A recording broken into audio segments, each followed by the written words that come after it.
questions for Coach.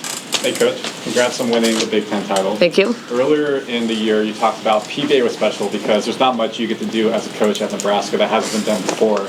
You became the first coach in your first season coaching in the Big Ten to win a title. So not just Nebraska title, a Big Ten record. What does that mean to you? Well, it's great. I mean, I'm pretty lucky to be blessed with a great returning team.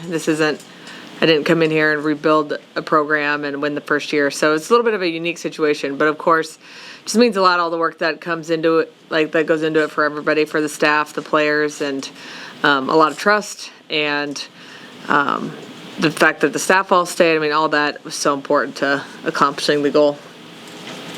Taylor and Allie were drafted yesterday. Just how excited are you for them? Super excited. I mean, they both really wanted to play professional, and they both got cities they were fired up about. So I feel like it was just a really good day for our program and them. When you look at Maise and Rebekka, homegrown athletes here now playing for Nebraska, just what do they mean, just all-encompassing to be a Nebraska volleyball player? Yeah, I think they're both super special to the program, and just two Nebraskans in completely different roles and have had completely different careers, but both really embody what it means to be a Nebraska volleyball player and somebody from Nebraska that's grown up dreaming of playing here, and then so many goals they've accomplished and more to come. But they're both just excellent ambassadors for our program, and they'll be great representatives for years to come. Kelly put out something yesterday about the draft. The timing of it is not very ideal because the seniors are trying to deal with a lot of the season and the postseason coming up too. I mean, is that something that you had to manage with players on your roster too, and kind of big picture, where do you think the draft should fall? I mean, I don't know what the right answer is where it should fall, because, I want the pro leagues to do really well and to succeed. And if they think this is best for their future, then, I mean, as a college program or NCAA, we can't say, well, you shouldn't do this, it's horrible for us. So there's just got to be a better way to balance it. And I felt like this year was better than last year, and so it seemed like everybody was a bit more organized and knew what to expect. So you would the goal would be for it to get better and better and smoother year after year. But I don't know what the right answer is. Of course, it'd be great if it was after the season, but that might be too late for the pro league. So I don't know, again, what the right answer is. So what's it been like to get to coach Rebekka for these 10 months and get to learn about her as a player and as a person and a leader? Yeah, Rebekka she's pretty fun to coach. She's challenging in a positive way. She brings so much energy. She, always is the competitive fire. So if you're not doing something in practice that's super competitive, she's going to ask you, like, what are we doing this for? And I don't know, I felt like she's grown a lot in this 10 months as a leader, and I think she's really grown her love for just volleyball in general. She's always loved volleyball, but I feel like from January to now it's grown substantially, and so that's been really awesome to see. And she's the first one to speak up in team meetings, and one thing she says, of course she wants to win more than anybody in our program, as much or more. So I know everybody wants to win, so I won't say more, but she's probably the most vocal about it. But she also is very adamant that she wants to, whether we win or not, she wants to, go out loving these last few moments. And I think that's really cool as a leader and somebody who has fallen short the last couple of years, to say that out loud. Yes, we want to win, but we want to go out feeling great about this season and this team. Has she challenged you as a coach or tried? Yeah, I just think, she's very opinionated, and I think that's good to have a player like that on your team, so they're not afraid to question coach's decisions. And she loves to give her input, but she always is if you say no or maybe not today, she's okay, great. She doesn't get offended by it. So just somebody who will challenge you but takes feedback, and again, it's just always about the team first and winning. And that's what you want, a team player and somebody that's ultra competitive. On Friday, it'll be a blackout. We did the stripe out earlier, was successful. Blackout should be successful. What are your thoughts about the atmosphere will be like?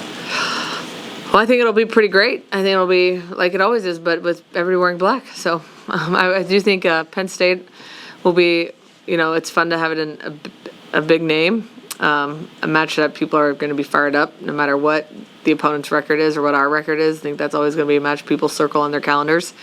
So I'm pretty excited for it. I think it's the first one, too, ever. So that'll be a new site in Devaney. It's senior day on Friday. Saturday, yeah. Saturday.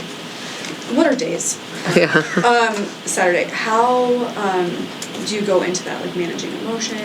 Do you just how do you not let the emotion carry over into the match? Well, I think it always does. I think senior days are always tricky because the first few points are emotional, and of course the announcement is emotional, and you can feel it in the fans, and so it's going to be emotional no matter what we talk about or how we try to prep for it. It's just being able to, after, settle in and put those emotions aside for a short time. What do you remember about your senior day? I don't really remember anything, to be honest. I don't know. The one thing I remember about my senior, I don't even know if it's senior day, but we played Texas late in the year, and I just remember I had a great dig, and Jordan killed it, and it was like one of the first plays of the game.